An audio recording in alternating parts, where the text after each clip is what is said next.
ನೋಡಿ ಈಗ ನಾವು ನೀರಿನ ಹೂಜಿ ಮಾಡ್ತಾ ಇದ್ದೇವೆ. ಈಗ ನೀರಿನ ಹೂಜಿಗೆ ಈ ತರ ಹ್ಯಾಂಡ್ಲ್ ಇಡೋದಾಗ್ಲಿ ಇದೆಲ್ಲ ಕೈಯಲ್ಲೇ ಮಾಡುವಂಥದ್ದು. ಓಕೆ.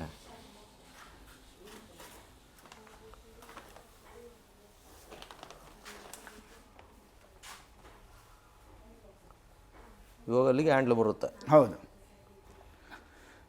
ಅಂದರೆ ಯಾವುದೇ ಸಿರಾಮಿಕ್ ಪ್ರಾಡಕ್ಟ್ ಅಂದರೆ ಮಣ್ಣಿನ ಪ್ರಾಡಕ್ಟ್ಗಳಲ್ಲಿ ನಾವು ಯಾವುದೇ ಗಮ್ ಆಗಲಿ ಎಡಿಸಿವ್ ಆಗಲಿ ಯೂಸ್ ಮಾಡೋಕ್ಕಾಗೋದಿಲ್ಲ. ಈಗ ನೀವು ಮರ ಅಂಟಿಸ್ದಂಗೋ ಮೆಟಲ್ ಅಂಟಿಸ್ದಂಗೋ ವೆಲ್ಡ್ ಮಾಡಿನೋ ಅಥವಾ ಗಮ್ ಹಾಕಿನೋ ಅಂಟಿಸೋಕ್ಕಾಗಲ್ಲ.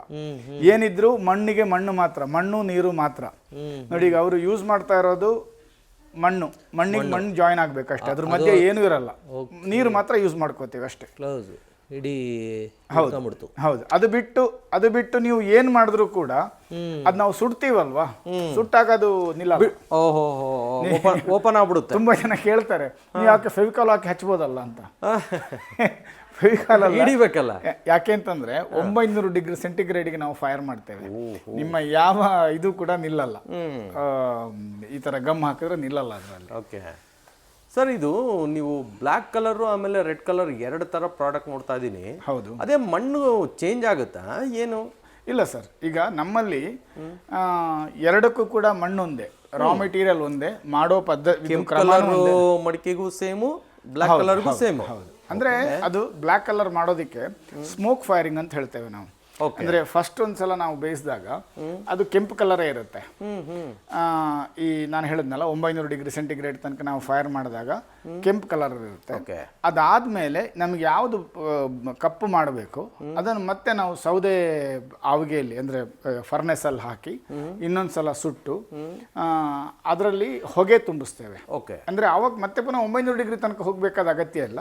ಸುಮಾರು ಒಂದು 500-600 ಡಿಗ್ರಿ ತನಕ ಬಂದ್ಮೇಲೆ ಅಂದ್ರೆ ಸುಮಾರು ಹೆಚ್ಚು ಕಮ್ಮಿ ಒಂದು 4 ಗಂಟೆಗಷ್ಟು ನಾವು ಬೆಂಕಿ ಹಾಕಿ ಕಂಟಿನ್ಯೂಸ್ ಆಗಿ ಆಮೇಲೆ ಕೊನೆಗೆ ಅದರ ಒಳಗಡೆ ಹೊಗೆ ತುಂಬಿಸ್ತೇವೆ. ಈ ಅರ್ಧ ಉರಿದಿರೋ ಸೌದೆ ಆಗಲಿ ಅಥವಾ ಮರದ ಹೊಟ್ಟಾಗಲಿ ತೆಂಗಿನದು ಚಿಪ್ಪಾಗಲಿ ಈ ಥರದ್ದು ಹಾಕಿ ಫುಲ್ ಸ್ಮೋಕನ್ನು ಅದರೊಳಗಡೆ 48 ಗಂಟೆಗಳ ಕಾಲ ಕನಿಷ್ಠ ನಾವು ಅದರಲ್ಲಿ ಅರೆಸ್ಟ್ ಮಾಡಿಟ್ಟಿರ್ತೇವೆ. ಸೊ ಮಣ್ಣಿಗೆ ಒಂದು ಗುಣ ಇರುತ್ತೆ, ಆ ಟೆಂಪರೇಚರಲ್ಲಿ ಏನು ಸುಟ್ಟ ಮಣ್ಣಿದೆ ಅಲ್ಲ ಗಾಳಿನ ಎಳ್ಕೊಳ್ಳುತ್ತೆ. ಆ ಗಾಳಿ ನೆಳ್ಕೊಂಡಾಗ ಅದಕ್ಕೆ ಹೊಗೆ ಸಿಗೋದ್ರಿಂದ ಆ ಹೊಗೆಯಿಂದಾಗಿ ಅದು ಕಪ್ಪಾಗುತ್ತೆ. ಅದು ಮತ್ತೆ ಬಿಟ್ಕೊಡಲ್ಲ ಅದು ಆಫ್ಕೋರ್ಸ್ ಸ್ವಲ್ಪ ಮೇಲ್ಗಡೆ ಸ್ವಲ್ಪ ಮಸಿ ಇರುತ್ತೆ, ಒಂದ್ಸಲ ವಾಶ್ ಮಾಡಿದ್ಮೇಲೆ ಕ್ಲೀನ್ ಆಗಿ ಮತ್ತೆ ಅದೇ ಕಪ್ಪು ಉಳ್ಕೊಳ್ಳುತ್ತೆ. ಆಮೇಲೆ ಈ ನೀರಿನಂಶ, ಇವಾಗ ನೀರಿನ ಮಡಿಕೆ ಮಾಡ್ತೀರಾ, ಇವಾಗ ಎಕ್ಸಾಂಪಲ್ ಅನ್ನದ್ದೇ ತಗೊಳ್ರಿ, ಅನ್ನದ ಪಾತ್ರೆ ಆಗಿರ್ಬೋದು, ಸಾಂಬಾರ್ ಪಾತ್ರೆ ಆಗಿರ್ಬೋದು, ನೀರಿನ ಪಾತ್ರೆ ಆಗಿರ್ಬೋದು, ಅಥವಾ ಯಾವ ಲೋಟಗಳಾಗಿರ್ಬೋದು, ನೀರಿನಂಶನ ಹೀರ್ಕೊಳುತ್ತಾ? ಹೌದು, ಹೀರ್ಕೊಳ್ಳೇಬೇಕು. ನಿಮಗೆ ಮಣ್ಣಿನ ಪಾತ್ರೆಗಳಲ್ಲಿ ಆರೋಗ್ಯಕ್ಕೆ ಒಳ್ಳೆಯದು ಅಂತ ಹೇಳುವಂಥ ಏನು ಅಂಶ ಇದೆ ಅದು ಮೂಲ ಕಾರಣ ಇದರಲ್ಲಿರುವಂಥ ಪೊರಾಸಿಟಿಯಿಂದಾಗಿ. ಪೊರಾಸಿಟಿ ಅಂತಂದರೆ ಅದು ಎಳ್ಕೊಳ್ಳುವಂಥ ಸಾಮರ್ಥ್ಯ. ಈಗ ಸಿರಾಮಿಕಲ್ಲಿ ಏನು ಹೇಳ್ತೇವೆ ಅಂತಂದರೆ ಈ ಏನು ಪೊರಾಸಿಟಿ ಇದೆ ಅದೆಲ್ಲ ಅರ್ಧನ್ ವೇರ್ ಅಂತೇವೆ.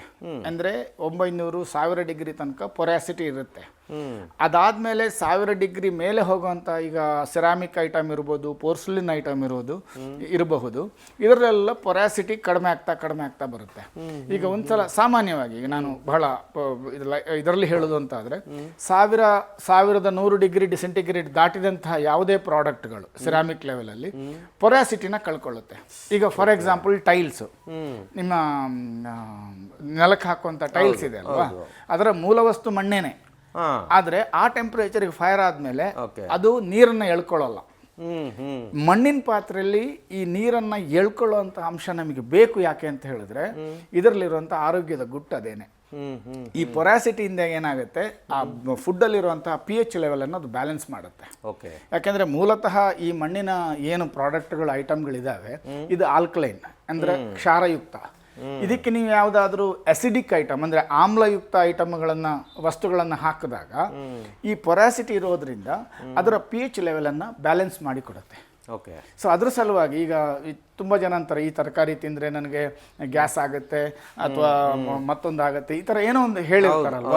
ಆದರೆ ಮಣ್ಣಿನ ಪಾತ್ರೆಯಲ್ಲಿ ಅಡುಗೆ ಮಾಡಿ ನೋಡಿ, ಆ ಸಮಸ್ಯೆ ಪರಿಹಾರ ಆಗುತ್ತೆ. ಸೂಪರ್. ಸೊ ಇನ್ನೂ ಒಂದು ಈಗ ಯಾಕೆಂತಂದರೆ ನಮಗೆ ಈಗ ಇಷ್ಟು ವರ್ಷದ ಅನುಭವದಲ್ಲಿ ತುಂಬ ಜನ ಡಾಕ್ಟರ್ಗಳು ಸಜೆಸ್ಟ್ ಮಾಡಿ ಬಂದಿರುವಂತಹ ರೆಗ್ಯುಲರ್ ಕಸ್ಟಮರ್ಸ್ ನಮಗಿದ್ದಾರೆ. ಈಗ ನಮ್ಮ ಯಜಮಾನರಿಗೆ ಪೋಸ್ಟ್ ಆಪರೇಷನ್ ಇದರಲ್ಲಿ ಮಾಡ್ಕೊಡೋಕೆ ಡಾಕ್ಟರ್ ಸಜೆಸ್ಟ್ ಮಾಡಿದ್ರು, ನಾವು ಮಾಡಿದ್ವಿ, ಅವ್ರಿಗೆ ತುಂಬ ಒಳ್ಳೇದಾಗುತ್ತೆ ಅಂತೇಳಿ ಆಮೇಲೆ ಕಂಟಿನ್ಯೂಸ್ ಅವ್ರು ನಮ್ಮ ಹತ್ರ ತಗೊಳ್ತಾನೆ ಇದ್ದಾರೆ. ಸೊ ಆರೋಗ್ಯಕ್ಕೆ ಅವರಿಗೆ ಬೆನಿಫಿಟ್ ಇಲ್ಲ ಅಂತ ಆಗಿದ್ರೆ ಇಷ್ಟು ವರ್ಷದಲ್ಲಿ ಡೆಫಿನೆಟ್ಲಿ ನನಗೆ ಆ ಅನುಭವ ಆಗ್ತಿರಲಿಲ್ಲ. ಒಂದು ಇನ್ನೊಂದು, ಮಣ್ಣಿನ ಪಾತ್ರೆಯಲ್ಲಿ ಈ ಪೊರಾಸಿಟಿ ಇರೋದ್ರಿಂದ ನಿಮಗೆ ಈ ಏನು ನ್ಯೂಟ್ರಿಯೆಂಟ್ಸ್ ಇದೆ, ಈಗ ತರಕಾರಿಯಲ್ಲಿರ್ಬೋದು ಅಥವಾ ಬೇಳೆಕಾಳುಗಳಲ್ಲಿರ್ಬೋದು ಅಥವಾ ಮಾಂಸದಲ್ಲೇ ಇರ್ಬೋದು, ಏನು ನಿಮಗೆ ನ್ಯೂಟ್ರಿಯೆಂಟ್ಸ್ ಇದೆ ಅದಷ್ಟು ಹೆಚ್ಚಾಗಿ ಉಳ್ಕೊಳ್ಳೋದು ಮಣ್ಣಿನ ಪಾತ್ರೆಯಲ್ಲಿ ಅಡುಗೆ ಮಾಡಿದರೆ ಮಾತ್ರ. ನೀವು ಕುಕ್ಕರಲ್ಲಿ ಮಾಡಿದ್ರಂತೂ ಅರ್ಧಕ್ಕರ್ಧ ಹೊರಟೋಗುತ್ತೆ. ಹೌದು. ಬೇರೆ ನೀವು ಅಲ್ಯೂಮಿನಿಯಂ ಮಾಡಿದ್ರೆ ಅದು ಈಗಿನ ವೈಜ್ಞಾನಿಕ ಸಂಶೋಧನೆಗಳೇನು ಹೇಳ್ತಾವೆ ಅಂತಂದರೆ ಅಲ್ಯೂಮಿನಿಯಂ ಮಾಡಿದ್ದು ವಿಷಯುಕ್ತ ಆಹಾರ ಅಂತಲೇ ಹೇಳ್ತಾರೆ. ಆದರೆ ಮಣ್ಣಿನ ಪಾತ್ರೆಯಲ್ಲಿ ಮಾಡಿದ್ರೆ ನ್ಯೂಟ್ರಿಯೆಂಟ್ಸ್ ಉಳಿಯುತ್ತೆ ಮತ್ತು ಅದರ ಮೂಲ ಏನು ಸ್ವಾದ ಇರುತ್ತೆ, ಈಗ ಒಂದು ತರಕಾರಿ, ಒಂದು ಸೊಪ್ಪು ಅಂತಲೇ ಇಟ್ಕೊಳ್ಳಿ ಅಥವಾ ಬೇಳೆ ಅಂತ ಇಟ್ಕೊಳ್ಳಿ, ಅದರ ಮೂಲ ಸ್ವಾದ ಏನಿದೆ ಅದು ನಿಮಗೆ ಸಿಗ್ತದೆ. ಇದರಲ್ಲಿ ನೀವು ಡಿಫ್ರೆನ್ಸ್ ನೋಡ್ಬೋದು. ಈಗ ಬರೀ ಒಂದು ಸಿಂಪಲ್ ಒಂದು ಸೊಪ್ಪಿನ ಪಲ್ಯ ಆಗಲಿ, ಸೊಪ್ಪಿನ ಸಾರಾಗಲಿ ನೀವು ಇದರಲ್ಲಿ ಮಾಡೋದಕ್ಕೂ ಒಂದು ಸ್ಟೀಲ್ ಪಾತ್ರೆಯಲ್ಲೋ ಕುಕ್ಕರಲ್ಲೋ ಮಾಡೋದಕ್ಕೂ ಕೂಡ ಟೇಸ್ಟಲ್ಲಿ ನಿಮ್ಗೆ ತುಂಬ ಡಿಫ್ರೆನ್ಸ್ ಇದೆ, ತುಂಬ ಡಿಫ್ರೆನ್ಸ್ ಇದೆ. ಓಕೆ. ಹಾಗಾದರೆ ನೀರು ಹಿಂಕೊಂಡ್ರೆ ಅದೇನು ಸ್ಮೂತಾಗಿ ಏನಾಗಲ್ಲ? ಇಲ್ಲ, ಬಟ್ ನೀರು ಹೀರ್ಕೊಳ್ಳುತ್ತೆ ಅಷ್ಟೇ. ಹೀರ್ಕೊಳ್ಳುತ್ತೆ. ಅದು ಏನಾಗುತ್ತೆ, ಅದು ಕ್ರಮೇಣ ಕಡಿಮೆ ಆಗ್ತಾ ಹೋಗುತ್ತೆ. ಈಗ ಸಣ್ಣ ಸಣ್ಣ ನಮಗೆ ಕಣ್ಣಿಗೆ ಕಾಣದಂತಹ ರಂಧ್ರಗಳು ಈ ಮಣ್ಣಿನ, ಅಂದ್ರೆ ನಾವು ಅದಕ್ಕೆ ಈ ಪಾತ್ರೆಯ ಬಾಡಿ ಅಂತೀವಿ, ಅದಲ್ಲಿ ಇದ್ದೇ ಇರುತ್ತೆ. ಅದೇನಾಗುತ್ತೆ, ನೀವು ಬಳಸ್ತಾ ಬಳಸ್ತಾ ಬಳಸ್ತಾ ಸ್ವಲ್ಪ ಸ್ವಲ್ಪ ಕಡಿಮೆ ಆಗ್ತಾ ಹೋಗುತ್ತೆ. ಅದಕ್ಕೆ ಹೇಳೋದು ಮಣ್ಣಿನ ಪಾತ್ರೆ ಉಪಯೋಗಿಸುವ ಮೊದಲು ಒಂದ್ಸಲ ನೀವು ಅದನ್ನ ಸೀಸನಿಂಗ್ ಮಾಡ್ಕೋಬೇಕು ಅಂತ. ಈಗ ಸೀಸನಿಂಗ್ ಮಾಡ್ಕೊಂಡಿಲ್ಲ ಅಂತ ಆದಾಗ ನಿಮಗೆ ನೀರು ಇನ್ನೂ ಸ್ವಲ್ಪ ಜಾಸ್ತಿ ಇರುತ್ತೆ. ಅದೇ ಒಂದು 2-3 ಸಲ ಅಡುಗೆ ಮಾಡಿದ್ಮೇಲೆ ಕ್ರಮೇಣ ಕಡಿಮೆ ಆಗ್ತಾ ಬರುತ್ತೆ. ಓಕೆ. ಈ ಪಿಂಗಾಣಿ ಐಟಮ್ ಅಂತಾರಲ್ಲ ಸರ್, ಅದು ಏನೋ ನೀವು ರೆಡಿ ಮಾಡ್ತೀರಾ ಇಲ್ಲಿ? ಪಿಂಗಾಣಿ ಮಾಡ್ಬೋದು. ಈಗ ನಾನು ಅದೇ ಸಬ್ಜೆಕ್ಟ್ ಓದೋನು, ಸೊ ಮಾಡೋದೇನು ದೊಡ್ಡ ಕೆಲಸ ಅಲ್ಲ. ಆದರೆ ಸದ್ಯಕ್ಕೆ ನಾವು ಅದನ್ನು ರೆಡಿ ಪ್ರಾಡಕ್ಟ್ ಆಗಿ ಮಾಡ್ತಾ ಇಲ್ಲ. ಎಗೇನ್ಸ್ಟ್ ಆರ್ಡರ್ ಇದ್ರೆ ಮಾಡ್ಕೊಡ್ತೇವೆ. ಮಾಡ್ಕೊಡ್ತೀವಿ, ನಿಮ್ಮ ಕಡೆ ಅವೈಲಬಲ್ ಇದೆ, ಮಾಡಬಹುದು. ಆದರೆ ಸರ್ ಅದೇನಾಗುತ್ತೆ ಅಂದರೆ ನೋಡಿ, ಈಗ ಯಾವುದೇ ಸಿರಾಮಿಕ್ ಐಟಮಲ್ಲಿ ನಾವು ಲೈಕ್ ಕೋನ್ 6 ಅಂತಂದರೆ 1250 ಡಿಗ್ರಿಗಿಂತ ಮೇಲೆ ಈ ಉಷ್ಣಾಂಶತೆಯಲ್ಲಿ ನಾವು ಅದನ್ನು ಫೈರ್ ಮಾಡಬೇಕಾಗತ್ತೆ. ಈ ಅದಕ್ಕೆ ಮಾಡಬೇಕಿದ್ರೆ ಅದಕ್ಕಿರುವಂಥ ರಾ ಮೆಟೀರಿಯಲ್ ಬೇರೆ, ಅದಕ್ಕೆ ಫೈರಿಂಗ್ ಸಿಸ್ಟಮ್ ಬೇರೆ, ಇನ್ನೂ ಹೈಯರ್ ಟೆಂಪರೇಚರ್ ಫೈರಿಂಗಿಗೆ ಹೋಗಬೇಕು. ಹಾಗಾದ ಕಾರಣ ಇದ್ರ ಜೊತೆಗೆ ಪ್ರಸ್ತುತ ಸ್ವಲ್ಪ ಕಷ್ಟ ಆಗುತ್ತೆ ನಮಗೆ. ಸಾಧ್ಯ ಆದರೆ ಮುಂದಕ್ಕೆ ಮಾಡಬೇಕು ಅಂತಿದೆ, ನೋಡ್ಬೇಕು ಸರ್. ಓಕೆ. ಬಟ್ ಈಗ ಯಾರಾದರೂ ಎಗನೆಸ್ಟ್ ನನಗೆ ಈ ಥರದ್ದು ಹಿಂಗೆ ಬೇಕು ಅಂದರೆ ಮಾಡ್ಕೊಡ್ತೀರಾ? ಮಾಡಿಕೊಡ್ತೇವೆ. ಆದರೆ ಈಗ ನಾವು ಮೇಯ್ನಾಗಿ ಫೋಕಸ್ ಮಾಡ್ತಾ ಇರುವಂಥದ್ದು ಆರೋಗ್ಯಕರ ಬದುಕಿಗೆ ಮಣ್ಣಿನ ಪಾತ್ರೆ, ಅದು ನಮ್ಮ ಫೋಕಸ್. ಸೊ ಅದನ್ನು ನಾವು ಬಿಟ್ಟು ಡೈವರ್ಟ್ ಮಾಡೋದು ಬೇಡ ಅಂತ ಹೇಳುವಂಥದ್ದು ಒಂದು ಅಭಿಪ್ರಾಯ ಕೂಡ ಇದೆ. Super sir. ಅಂದರೆ ನಾವು ಇಷ್ಟು ವರ್ಷದಿಂದ ಕೈ ಸುಟ್ಕೊಂಡು ಬೆರಳು ಸುಟ್ಕೊಂಡು ನಾವು ಮಾಡ್ತಾ ಇರೋದು ಒಂದು ಉದ್ದೇಶ, ಅದು ಸಮಾಜಕ್ಕೊಂದು ಒಳ್ಳೆಯ ಆರೋಗ್ಯದ ಕುರಿತಾಗಿ ನಾವೇನಾದರೂ ಒಂದು ಕೆಲಸ ಮಾಡಬೇಕು ಹೇಳುವಂಥದ್ದು ಒಂದು.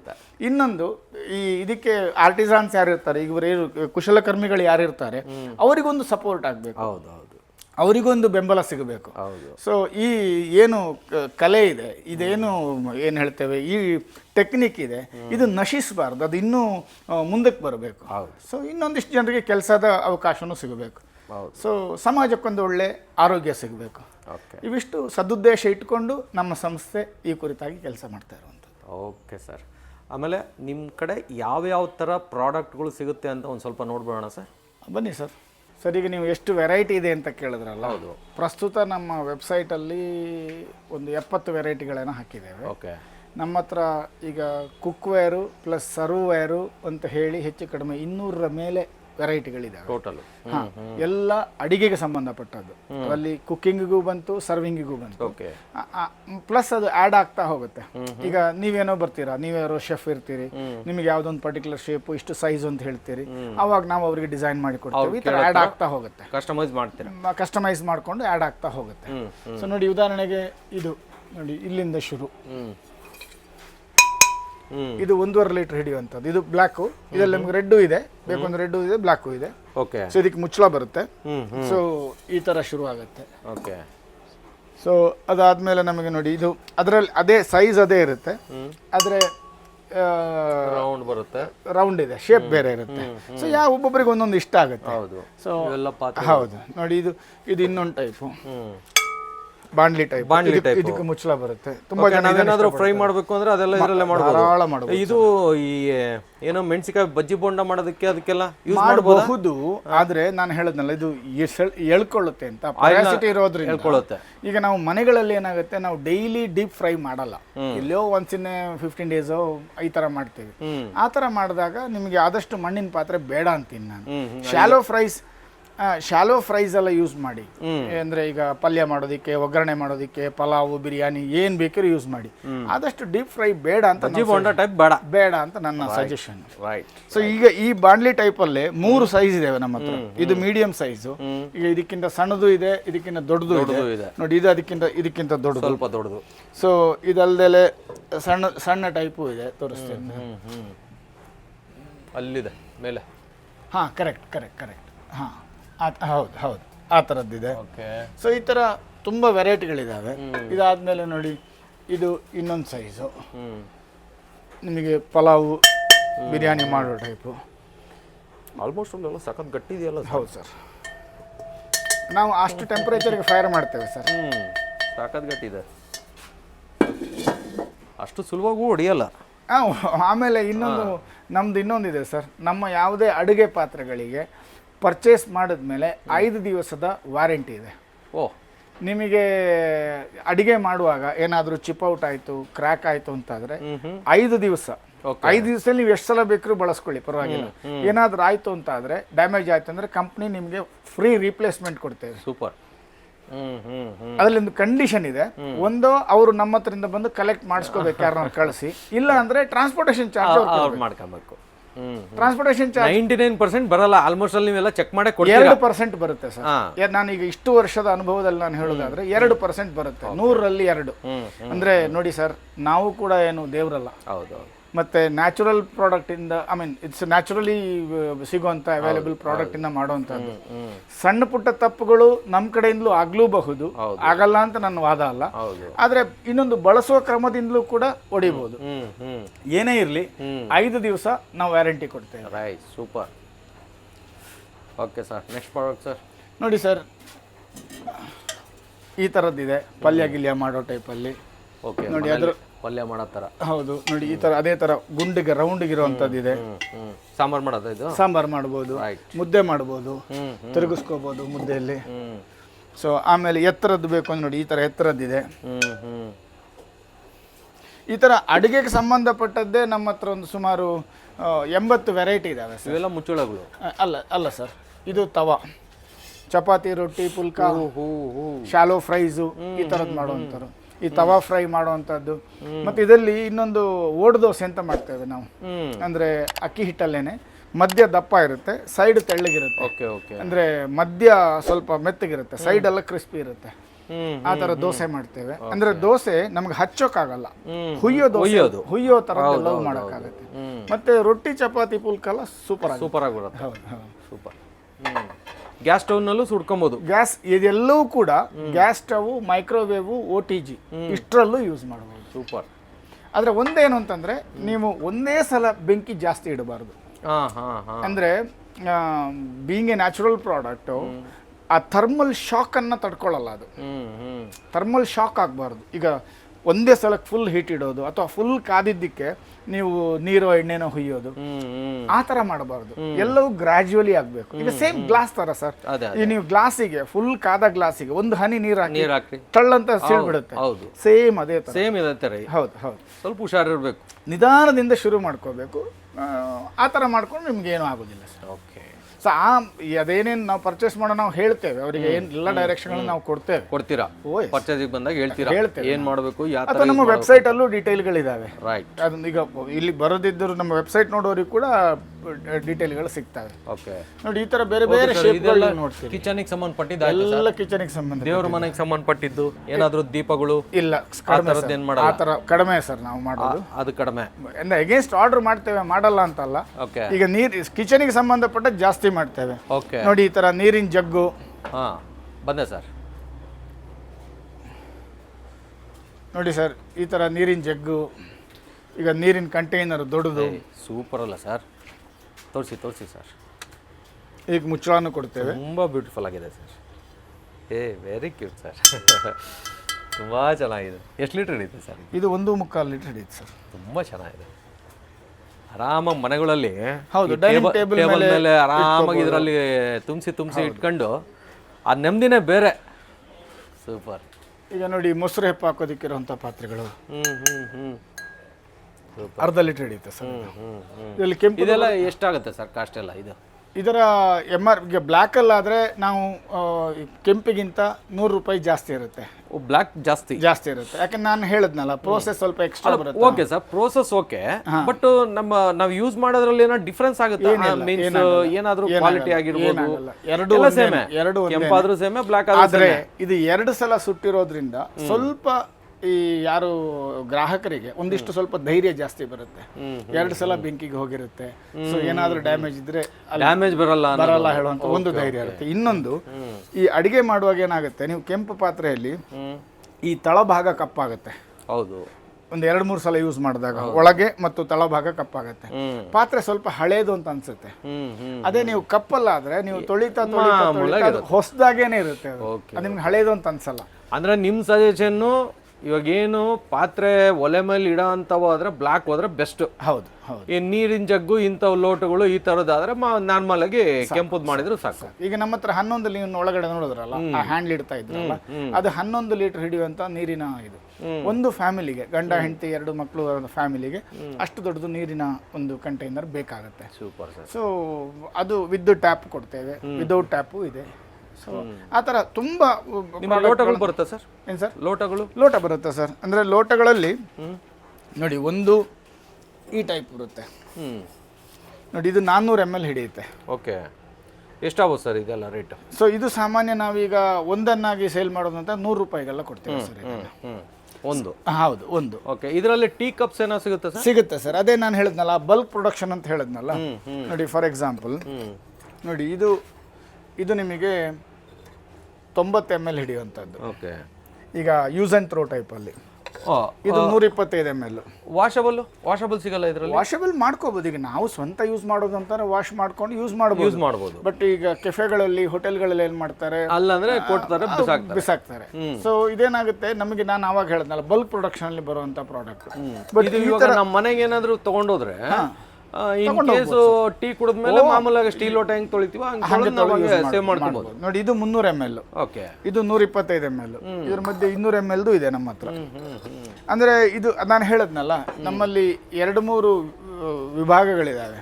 ಒಂದು ಅಡಿಗೆ ಮಾಡುವಂತ ಪಾತ್ರೆಗಳು, ಇನ್ನೊಂದು ರೆಸ್ಟೋರೆಂಟ್ಗೆ ಸಪ್ಲೈ ಮಾಡುವಂತದ್ದು ಮಾಸ್ ಪ್ರೊಡಕ್ಷನ್ ಟೈಪ್. ಸೊ ಅದರದ್ದು ರೇಟ್ಗಳು ಕಡಿಮೆ ಇರುತ್ತೆ, ಅಂದ್ರೆ ಪ್ರೋಸೆಸ್ ಬೇರೆ ಇರುತ್ತೆ. ಇದು ಮೋಲ್ಡ್ಗಳ ಸಹಾಯದಿಂದ ನಾವು ಮಾಡ್ತೇವೆ. ಇದು ಪೂರ್ತಿ ಕೈಯಲ್ಲೇ ಮಾಡುವಂತದ್ದು. ಇದಕ್ಕೆ ತಗಲುವ ವೆಚ್ಚ ಮತ್ತು ಇದಕ್ಕೆ ತಗಲುವ ವೆಚ್ಚ 2 ವ್ಯತ್ಯಾಸ ಇದೆ. ಆ ಪ್ರಕಾರ ಪ್ರಾಡಕ್ಟ್ ನ ಬೆಲೆ ಕೂಡ ವ್ಯತ್ಯಾಸ ಆಗುತ್ತೆ. ಮತ್ತೆ ಇದರಲ್ಲೆಲ್ಲ ಒಂದು ಮಿನಿಮಮ್ ಕ್ವಾಂಟಿಟಿ ಅಂತ ಮಾಡ್ತೇವೆ ನಾವು. ಲೈಕ್ ಈಗ ರೆಸ್ಟೋರೆಂಟ್ಗೆ ಅಥವಾ ಕೆಫೆಗಳಿಗೆ ಪರ್ಚೇಸ್ ಮಾಡುವವರು ಅವರು 10 ಪೀಸು 50 ಪೈಸು ತಗೊಂಡೋದ್ರೆ ನಮ್ಗೆ ವರ್ಕೌಟ್ ಆಗೋದಿಲ್ಲ. ನಮಗೆ ಮಿನಿಮಮ್ ಅವರು 1000 ಪೀಸು 2000 ಪೀಸು ಮಿನಿಮಮ್ ಹೋಗ್ಬೇಕು. ಹಾಗಿದ್ರೆ ಮಾತ್ರ ಆಗುವಂಥದ್ದು. ಅವ್ರಿಗೂ ಅಷ್ಟೇ, ಈಗ ಯಾವುದೇ ಸಾಮಾನ್ಯ ಒಂದು ಕೆಫೆಗಳಲ್ಲಿ ಅವನು 100 ರೂಪಾಯಿಂದ ಮೇಲೆ ಟೀ ಮಾರಕ್ಕಾಗಲ್ಲ. ಸೊ ನನ್ನ ಲೋಟಕ್ಕೆ 100 ರೂಪಾಯಿ ಹೇಳಿದ್ರೆ ಟೀ ಎಲ್ಲಿ ಕೊಡಬೇಕು? ಸೊ ಆಬ್ವಿಯಸ್ಲಿ ಇದೇನಾಗುತ್ತೆ, 5 ರೂಪಾಯಿ 6 ರೂಪಾಯಿ ರೇಟಲ್ಲಿ ಹೋಗುತ್ತೆ ಸರ್.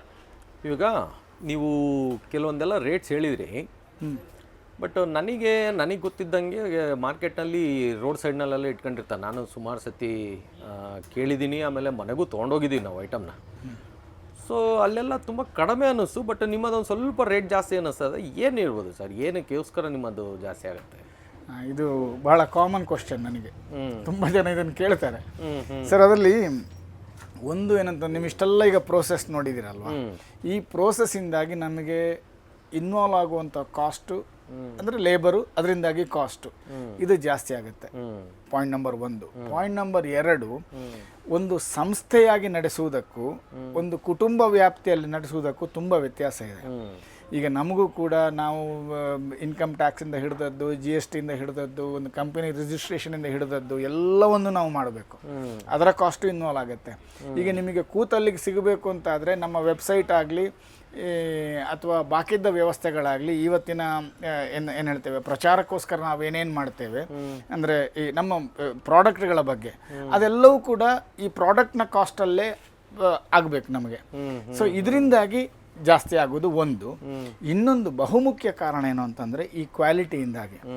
ನೋಡಿ, ಇಡೀ ನಮ್ಮ ಪ್ರೊಸೆಸ್ಸಲ್ಲಿ ನೀವೀಗ ಪೂರ್ತಿ ನೋಡಿದ್ರಿ ಮಣ್ಣಿಂದ ಪ್ರಾರಂಭಗೊಂಡು ಕೊನೆ ಎಂಡ್ ಪ್ರಾಡಕ್ಟ್ ತನಕ ನೀವೆಲ್ಲ ನೋಡಿದಿರಿ. ಇದು ಯಾವುದೇ ಹಂತದಲ್ಲಿ ಯಾವುದೇ ಕಾರಣಕ್ಕೂ ಯಾವುದೇ ಕೆಮಿಕಲ್ ಆಗಲಿ, ಬಣ್ಣಗಳಾಗಲಿ, ಅಥವಾ ಯಾವುದೇ ಅಂಟು ಅಥವಾ ಈ ಎಡಿಸಿವ್ ಅಂತೀವಲ್ಲ ಗಮ್ಗಳಾಗಲಿ ನಾವು ಯೂಸ್ ಮಾಡೋದಿಲ್ಲ. ಯಾವುದೇ ಕಲರ್ ಪಿಗ್ಮೆಂಟ್ಸ್ ಯೂಸ್ ಮಾಡಲ್ಲ. ಇದು ಏನು ನೀವು ನೋಡ್ತಾ ಇದ್ದೀರಿ ಇದು ನ್ಯಾಚುರಲ್ ಕಲರು. ಇದಕ್ಕೆ ಯಾವುದೇ ಅಂದರೆ ಕೃತಕ ಬಣ್ಣಗಳಾಗಲಿ ಕೆಮಿಕಲ್ಗಳಾಗಲಿ ನಾವು 100% ಯೂಸ್ ಮಾಡಲ್ಲ. ನಂಬರ್ 1.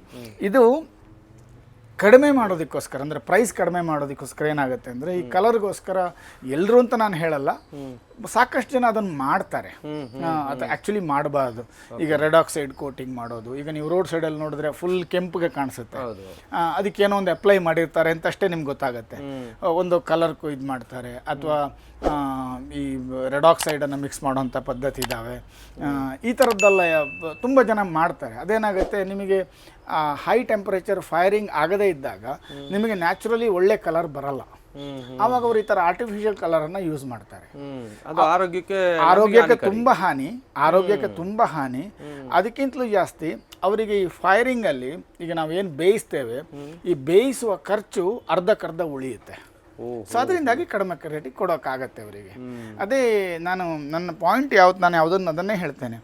ನೀವು ಚರ್ಚೆ ಮಾಡಿದಷ್ಟು ಮಾರ್ಕೆಟಲ್ಲಿ ಕಡಿಮೆ ಐಟಮ್ಗಳು ಸಿಗ್ತವೆ. ಏನೇ ತಗೊಳ್ಳಿ, ಯಾವುದೇ ವಸ್ತು ತಗೊಳ್ಳಿ, ನೀವು ಚರ್ಚೆ ಮಾಡ್ತಾ ನೆಗೋಷಿಯೇಟ್ ಮಾಡ್ತಾ ಹೋದರೆ ನಿಮಗೆ ಅತ್ಯಂತ ಕಡಿಮೆ. ಫಾರ್ ಎಕ್ಸಾಂಪಲ್, ಈಗ ನೀವು ಕಟ್ಕೊಂಡಿರೋ ವಾಚ್ ಸರ್, ಆ ವಾಚ್ ನಿಮಗೆ 2,000 ರೂಪಾಯಿಗೆ ನೀವು ಕೊಟ್ಟು ತಗೊಂಡಿದ್ದೀರಾ, ಅಥವಾ ಇನ್ನೊಂದು ಕಂಪ್ನಿದು 8,000ಕ್ಕೆ ತಗೊಂಡಿರ್ತಾನೆ. ಎರಡೂ ತೋರಿಸೋದು ಒಂದೇ ಟೈಮೇ. ಅಥವಾ ಅದೇ ನೀವು ಇನ್ನೂ ಫುಟ್ಪಾತ್ ಲೆವೆಲಿಗೆ ಬಂದುಬಿಟ್ರೆ 100 ರೂಪಾಯಿಗೂ ವಾಚ್ ಸಿಗುತ್ತೆ, ಅದು ಟೈಮ್ ತೋರಿಸುತ್ತೆ. ಸೊ ನೀವು ವಾಚಿಗೆ ಯಾಕೆ ನೀನು 10,000 ರೂಪಾಯಿ ಕೊಟ್ಟೆ ಅಂತ ಕ್ವಶನ್ ಮಾಡೋಕ್ಕಾಗಲ್ಲ. ಅಂದರೆ ಅದರ ಗುಣಮಟ್ಟದ ಮೇಲೆ ಅದರ ಬೆಲೆ ಇರ್ತದೆ. ಹಾಗೆ ಇದರಲ್ಲೂ ಕೂಡ ಸರ್, ಆ ಗುಣಮಟ್ಟ ನಿಮಗೆ ಯಾವಾಗ ಕಾಯ್ದುಕೊಳ್ತೀರಿ, ಕನಿಷ್ಠ ನಮಗೊಂದಿಷ್ಟು ಖರ್ಚು ಬಂದೇ ಬರುತ್ತೆ. ಸೊ ಹಾಗಾಗಿ ಸ್ವಲ್ಪ ನಿಮಗೆ ಕಂಪೇರ್ ಮಾಡಿದಾಗ ಅದಕ್ಕಿಂತ ಜಾಸ್ತಿ ಅಂತ ಅನಿಸಿದ್ರೆ ಅದು ಸುಳ್ಳಲ್ಲ, ಸತ್ಯನೇ. ಆದರೆ ನಮಗೆ ಅದರ ಹಿಂದೆ ಇಷ್ಟು ಹಿನ್ನೆಲೆ ಇರುತ್ತೆ, ಇಷ್ಟು ಪರಿಶ್ರಮ ಇದೆ. ಕೆಮಿಕಲ್ ಅದು ನಂದು ಆ ವಿಷಯದಲ್ಲಿ ಓಪನ್ ಚಾಲೆಂಜ್. ಯಾರೇ ಇದನ್ನ ಲ್ಯಾಬ್ ಕೊಟ್ಟು ಟೆಸ್ಟ್ ಮಾಡಿಸ್ಲಿ, ಇದರಲ್ಲಿ ಒಂದು ಪಾಯಿಂಟ್ ಏನಾದ್ರು ಕೆಮಿಕಲ್ ಇದೆ, ಏನಾದರೂ ನಾವು ಆ್ಯಡ್ ಮಾಡಿದ್ದೀವಿ ಅಂತಂದರೆ ಒಪ್ಕೊಳ್ತೀನಿ ಎನಿವೇರ್. ಯಾಕೆಂದರೆ ಇಟ್ಸ್ ಸರ್ಟಿಫೈಡ್. ನನ್ನ ವೆಬ್ಸೈಟಲ್ಲಿ ನೀವು ನೋಡಿರ್ಬೋದು, UK ಮತ್ತು US ಸ್ಟ್ಯಾಂಡರ್ಡ್ಗೆ ಇದು ಫುಡ್ ಗ್ರೇಡ್ ಅಂತ ಸರ್ಟಿಫೈಡ್ ಆಗಿರುವಂಥ ಪ್ರಾಡಕ್ಟ್. Super sir. ಇಷ್ಟೊತ್ತು ನೀವು ಏನೇನು ಪ್ರಾಡಕ್ಟ್ಸ್ ಎಲ್ಲ ರೆಡಿ ಮಾಡ್ತೀರಾ ಅದನ್ನೆಲ್ಲ ತುಂಬ ಚೆನ್ನಾಗಿ ತೋರಿಸಿದ್ರಿ. ಇದನ್ನು ಬಿಟ್ಟು ನೀವು ಇನ್ನೂ ಏನಾದರೂ ಬೇರೆ ಪ್ರಾಡಕ್ಟ್ಸ್ ಏನಾದರೂ ಮಾಡೋ ಒಂದು ಐಡಿಯಾ ಇದೆ ಸರ್? ಇದು